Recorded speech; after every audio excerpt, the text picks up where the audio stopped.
안녕하세요. 빠빠의 이상화입니다. 오늘은 정말 많은 분들이 기다려주셨던 가나슈 케이크에 대해서 알려드릴 거예요. 가나슈라고 하면 생크림이랑 초콜릿이랑 같이 섞어서 만든 크림을 가나슈라고 하거든요. 자, 이 케이크의 특징은 굉장히 부드러운 헤이즐넛 시트에 100% 가나슈를 이용해서 샌딩을 해서 케이크를 완성할 거예요. 가나슈 자체가 정말 부드럽고 맛있기 때문에 나중에 굉장히 쫀득쫀득한 식감의 그런 초콜릿 케이크를 드셔보실 수 있습니다. 그럼 시작해볼게요. 자, 지금 글라사주를 만들어 보도록 하겠습니다. 자, 냄비에는 물이랑 생크림 들어가 있고요.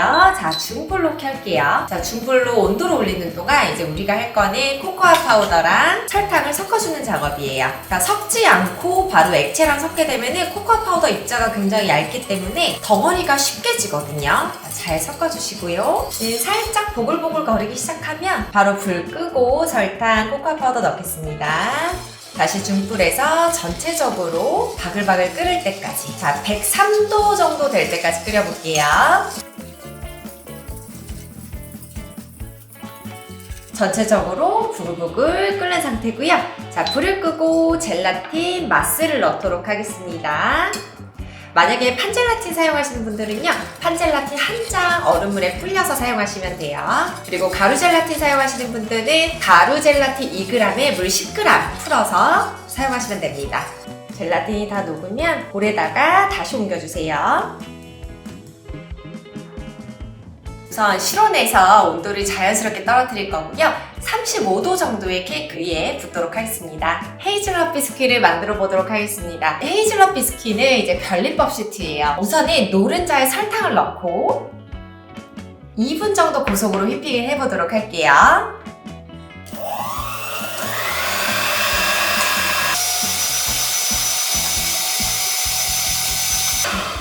2분 정도 휘핑을 하면은 밝은 레몬 색깔까지 올라오거든요. 자, 이 상태에서 잠깐 얘를 빼고요. 자, 날은 반드시 교체를 해주셔야지 머랭을 올릴 때 잘 올라와요. 두 번째로 머랭을 올리도록 할 건데요. 자, 설탕을 한 번에 다 넣어주시고요. 자, 중속으로 1분 휘핑하도록 할게요.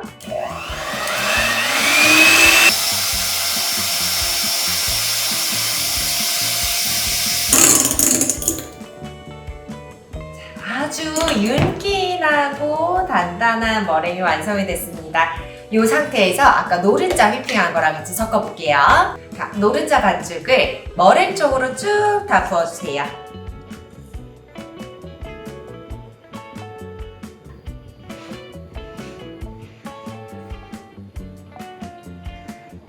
약간 덜 섞인 상태에서 파우더가 들어가야 돼요. 왜 그러냐면은 완벽히 이미 섞인 상태에서 머랭이 많이 죽어 있는데 거기에 파우더를 넣고 또 섞으면 머랭이 많이 죽잖아요. 머랭이 많이 죽으면 시트가 굉장히 얇게 나오거든요. 이 정도로 반만 섞인 상태에서 가루가 들어갈게요. 자, 채친 가루 넣겠습니다. 제가 볼을 선택을 잘못했어요. 조금 넘칠 것 같은데 최대한 조심히 섞어볼게요. 거의 다 섞였습니다. 속에서 날가루가 안 나올 때까지만 섞어주시면 돼요. 네, 됐습니다. 자, 오븐팬에 한번 부어볼게요. 준비된 팬에다가 쭉 부어서요. 자, 스크래퍼를 이용해서 평평하게 펴주세요. 이 상태에서 180도에 12분 굽도록 할게요.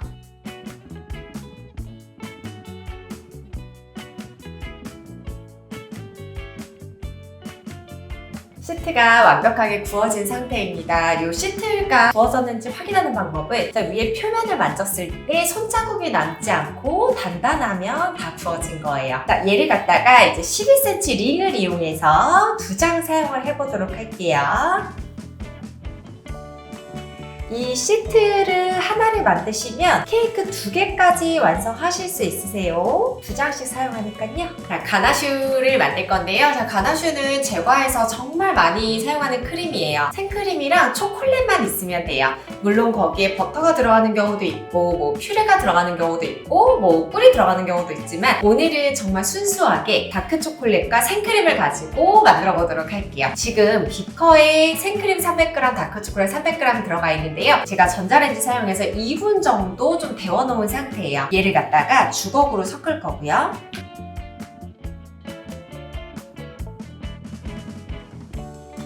자, 어느 정도 주걱으로 충분히 섞어주신 다음에 핸드블렌더로 유화를 시켜주셔야 돼요. 자, 유화는 반드시 해야 되는데 그 이유가 뭘까요? 자, 초콜릿은 기름으로 되어 있고 생크림은 수분이잖아요. 자, 두 가지를 완벽하게 섞으려면 이제 핸드블렌더를 사용을 하셔야 돼요. 이제 주걱으로 섞어도 좀 기름이 둥둥 뜨거나 잘 안 섞이는 경우가 있기 때문에 반드시 핸드블렌더를 통해서 유화를 해주세요.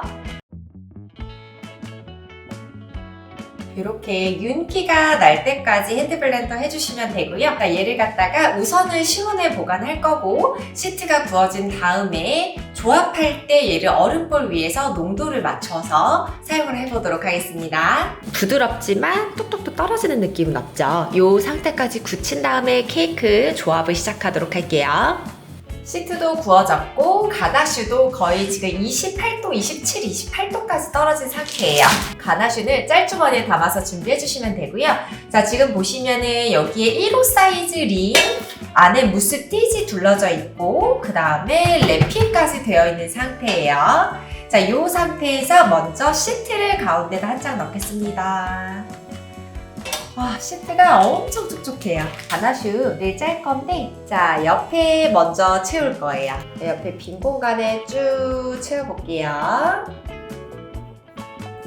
2바퀴 정도 돌리시고, 가운데 쭉 짜도록 하겠습니다. 가나슈가 너무 예쁘게 잘 굳었어요. 주걱을 이용해서 주걱이나 숟가락 아무거나 상관없어요. 벽면에 발라주셔야 돼요. 자, 요거는 나중에 요 무스 띠지를 딱 뺐을 때 이제 기포가 들어가지 않게 하기 위한 거고요. 그러니까 매끄러운 초콜릿 케이크가 완성되게 하기 위해서 하는 작업이에요. 미리 옆면을 채워주는 거죠. 한 장 더 넣겠습니다. 가운데다 잘 넣어주시고요. 다시 옆면 채울게요. 이거 작업하실 때는 그냥 돌림판 위에서 하시면 되게 편해요. 위에를 평평하게 만들어주세요. 지금 보시면은 가나슈가 무스링보다 한 3mm, 3, 4mm 정도 낮게 되어 있어요. 이렇게 되어야지 나중에 글라스아주 채울 수가 있기 때문에 너무 꽉 채우지 마시고요. 이 상태에서 냉동실에서 30분 얼려보도록 할게요. 케이크가 30분 정도 얼려진 상태고요. 여기다가 35도의 글라스아주 부어보도록 할게요.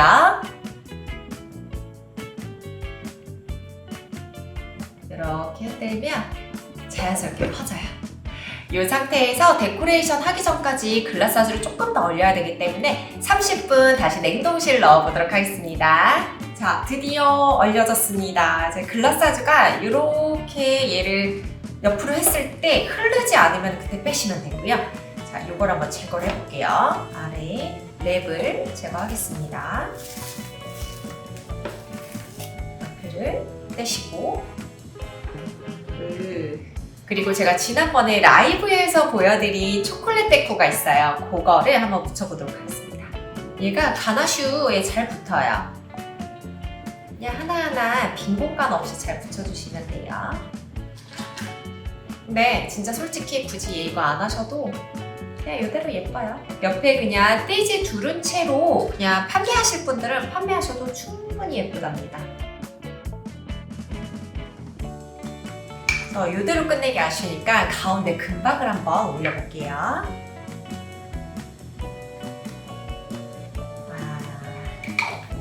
이렇게 되면 완성입니다. 이거 제가 한번 먹어볼 거예요. 근데 자르기가 너무 아까워요. 그래도 잘라보겠습니다. 짜잔! 안에가 엄청 촉촉해요. 먹을 때가 제일 신납니다. 이렇게 보시면 진짜 층층이 너무너무 촉촉하고 얘가 시트에 시럽을 바르지 않았는데도 이렇게 촉촉하거든요. 견과류에서 나오는 약간 자연스러운 오일이랑 이런 이제 가나슈 자체에 또 수분 성분이 많기 때문에 진짜 촉촉하고 맛있어요.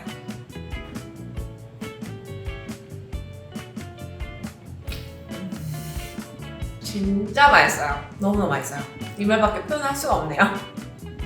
만약에 이게 달다고 생각하시는 분들이 다크 초콜릿을 조금 더 퍼센티지를 높은 거를 사용해 주셔도 괜찮을 것 같은데, 근데 저는 딱 좋아요. 이렇게 진짜 맛있는 가나슈 케이크를 완성해 봤습니다, 여러분.